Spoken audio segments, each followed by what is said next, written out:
Welcome back once again. मैं हूं आशीष और आप देख रहे हैं द लीगल इंसेन।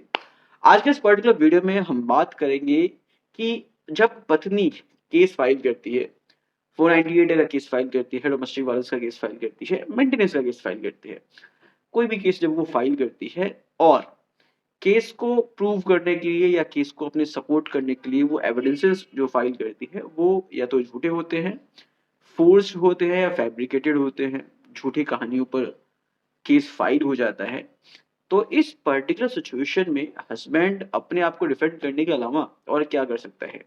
क्या हस्बैंड 5 के अगेंस्ट भी केस फाइल कर सकता है? क्या वो उसको सजा दिलवा सकता है? और अगर दिलवा सकता है तो उसका क्या प्रोविज़न है? क्या प्रोसीजर है? किस तरह से ये पॉसिबल है?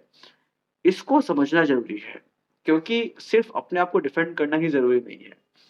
वाइफ़ ने अगर झूठा आपको फँसाया है, झूठे फैक्ट्स के आधार पर, झूठे एविडेंसेस के आधार पर, तो उसके खिलाफ भी एक्शन लिया जा सकता है। कैसे लेना है, ये हम आज के इस पर्टिकुलर वीडियो में बात करने वाले हैं। So stay tuned throughout the video so that you could have a very better perspective over the situation. देखो बेसिकली क्या है, 125 का केस हो या डोमेस्टिक वायलेंस का केस हो या 498 का केस हो, अगर एविडेंसेस झूठे हैं या पत्नी ने जो भी फैक्ट बोला है, मटेरियल फैक्ट बोला है, जिसके आधार पर उसने अपना केस फाइल किया है, अगर वो झूठे हैं, तो ये सीधे-सीधे एक ऑफेंस बनता है, जिसको हम बेसिकली पर्जरी बोलते हैं। जब हम कोर्ट में कोई भी डॉक्यूमेंट पेश करते हैं या कोई एविडेंस देते हैं, कोई स्टेटमेंट बोलते हैं और वो झूठा है, गलत है, फैब्रिकेटेड है, फ़ॉल्स है, फोर्ज्ड है, तो ये एक ऑफेंस की कैटेगरी में आता है, जिसको हम पर्जरी बोलते हैं लीगल लैंग्वेज में।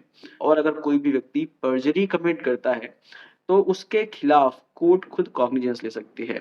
यहाँ पर बेसिकली करना क्या है, इसको समझिए। यहाँ पर एक प्रोसीजर होता है जो आपको फॉलो करना है। बेसिकली जब झूठे एविडेंसेस कोर्ट में फाइल होते हैं तो कोर्ट जो है उसमें अपना कॉग्निजेंस लेती है सीआरपीसी के सेक्शन 195 में। अब जो नया कानून आ गया है भारतीय नागरिक सुरक्षा संहिता, उसके सेक्शन 215 में। तो बेसिकली ये एक सेक्शन है जिसमें कोर्ट कॉग्निजेंस लेती है उस पर्टिकुलर ऑफेंस पर जो कोर्ट में फॉल्स फैब्रिकेटेड डॉक्यूमेंट्स या झूठे गवाह जो है फाइल करके किया गया है, जिसको हम पर्जरी बोलते हैं। और फिर इसके बाद उस व्यक्ति के खिलाफ जिसने झूठा एविडेंस कोर्ट में दिया है, उसके खिलाफ एक क्रिमिनल केस चलाया जाता है। इसका एक अलग प्रोसीजर है जो हमको मिलता है सीआरपीसी के सेक्शन 340 में, या जो नया कानून आ गया है भारतीय नागरिक सुरक्षा संहिता, उसके सेक्शन 379 में। सो बेसिकली सेक्शन 340 या सेक्शन 379 में एक प्रोसीजर डिफाइंड है जिसके थ्रू उस व्यक्ति के ऊपर एक क्रिमिनल केस चलाया जा सकता है। इसके लिए करना क्या होता है?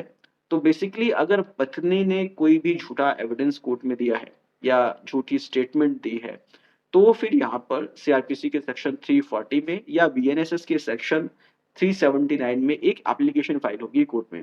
और फिर उस एप्लीकेशन में हस्बैंड कोर्ट से ये बोलेगा कि पत्नी ने जो भी एविडेंस कोर्ट में दिया है या जो स्टेटमेंट कोर्ट में दिया है, जो ग्राउंड लिया है अपने केस को डिफेंड करने का, वो झूठा है और इसके बिहाफ पर पत्नी के अगेंस्ट एक पर्जरी का केस चलना चाहिए। यहाँ पर अगर कोर्ट को लगता है कि पत्नी ने झूठे एविडेंसेस कोर्ट में दिए हैं या जो स्टेटमेंट दिया है वो झूठा है, तो फिर जो है पत्नी के अगेंस्ट एक क्रिमिनल केस चल सकता है।